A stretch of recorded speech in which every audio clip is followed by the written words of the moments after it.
வணக்கம். இன்னைக்கு நாம ஒரு அற்புதமான கோயிலை பத்தி தெரிஞ்சுக்க போறோம். அதோட பேரு திருத்தல செங்கானாமதியம். வாங்க இந்த தெய்வீக பயணத்தை நாம ஒன்னா சேர்ந்து ஆரம்பிக்கலாம். நம்ம பெருமாள் தன்னோட சங்கு சக்கரத்தோட சந்திர பகவானுக்கே நேர்ல காட்சி கொடுத்த ஒரு புனிதமான இடம் இருக்குன்னு சொன்னா நம்புவீங்களா? ஆமாங்க, அப்படி ஒரு அற்புதமான கதையை தான் நாம இன்னைக்கு பார்க்க போறோம். நம்ம போக போற அந்த இடம் தான் திருத்தல செங்கானாமதியம். அங்க இருக்கிற நம்ம பெருமாளோட திருநாமம் ஸ்ரீ நான்மதி பெருமாள். நான்மதி, இந்த பேர்லயே ஒரு பெரிய அர்த்தம் இருக்கு. நான்மதினா 4 வேதங்கள். அப்ப பாருங்க, நம்ம பெருமாள் இங்க வேதங்களோட பாதுகாவலனா இருக்காரு. எவ்வளவு பெரிய விஷயம் இல்லையா? இந்த கோவிலோட தல புராணமே நம்ம சந்திர பகவான மையமா வச்சுதான் அமைஞ்சிருக்கு. அவரோட வாழ்க்கையில நடந்த ஒரு ரொம்ப முக்கியமான சம்பவம் தான் இந்த கோவில் உருவாகிறதுக்கே காரணமா இருந்திருக்கு. அதாவது ஒரு சாபத்தினால நம்ம சந்திர பகவான் தன்னோட பிரகாசமான ஒளியை இழந்துடுறாரு. அந்த சாபத்திலிருந்து விடுபடணும்னு அவர் சரியா இதே இடத்துல வந்து ரொம்ப கடுமையான தவம் இருக்கிறாரு.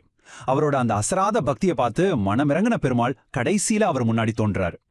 பெருமாள் சந்திரனோட சாபத்தை முழுசா நீக்கி அவர் இழந்த அந்த ஒளிய திரும்பவும் அவருக்கு கொடுத்தாரு. இறைவனோட கருணைக்கு இதை விட ஒரு சிறந்த உதாரணம் இருக்க முடியுமா? சரி, இந்த அற்புதமான கதையை கேட்டாச்சு. இப்போ வாங்க கோவிலுக்குள்ள போய் அங்க இருக்கிற தெய்வங்களையும் மத்த சிறப்பம்சங்களையும் பத்தி நாம தெரிஞ்சுக்கலாம். இங்க மூலவரா இருக்கிற நானமதி பெருமாள் ரொம்ப கம்பீரமா நின்ற திருக்கோலத்துல காட்சி தர்றாரு. அவரோட கைகள்ல தெய்வீகமான சங்கும் சக்கரமும் இருக்கு. அதுலயும் குறிப்பா அவரோட இடுப்புல கச்சை அணிஞ்சிருக்கிறது ஒரு ரொம்பவே தனித்துவமான அழகு. அப்புறம் நம்ம ஏற்கனவே சொன்ன மாதிரி அவரு 4 வேதங்களையும் காக்கிற கடவுளா போற்றப்படுறாரு. பெருமாளுக்கு இணையா நம்ம தாயார் தலைச்செங்க நாச்சியாருங்கிற திருநாமத்தோட இங்க அருள் பாலிக்கிறாங்க. அவங்களோட இருப்பு இந்த தலத்தோட தெய்வீகத்தை இன்னும் அதிகமாக்குது. கோவிலோட மத்த சில முக்கியமான விஷயங்களை பார்ப்போமா? கருவறைக்கு மேல இருக்கிற விமானத்துக்கு சந்திரனை கௌரவிக்கும் விதமா சந்திர விமானம்னு பேர் வச்சிருக்காங்க. அதே மாதிரி இங்க இருக்கிற புனித குலத்தோட பேரு சங்கு புஷ்கரணி. இந்த தலம் எவ்வளவு புனிதமானதுங்கிறதுக்கு இன்னொரு பெரிய சாட்சி இருக்கு. திருமங்கை ஆழ்வார் தன்னோட பாசரங்களால இந்த தலத்தை பாடி மங்களாசாசனம் செஞ்சிருக்காரு. அதாவது இந்த கோயிலோட பெருமையை உலகத்துக்கே பறைசாற்றியிருக்காரு.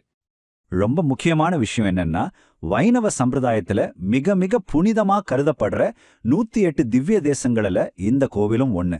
இதுவே இதோட ஆன்மீக முக்கியத்துவத்துக்கு ஒரு பெரிய அடையாளம். அப்போ பாத்தீங்கன்னா இந்த கோவிலுக்கு 2 பெரிய நோக்கங்கள் இருக்கு.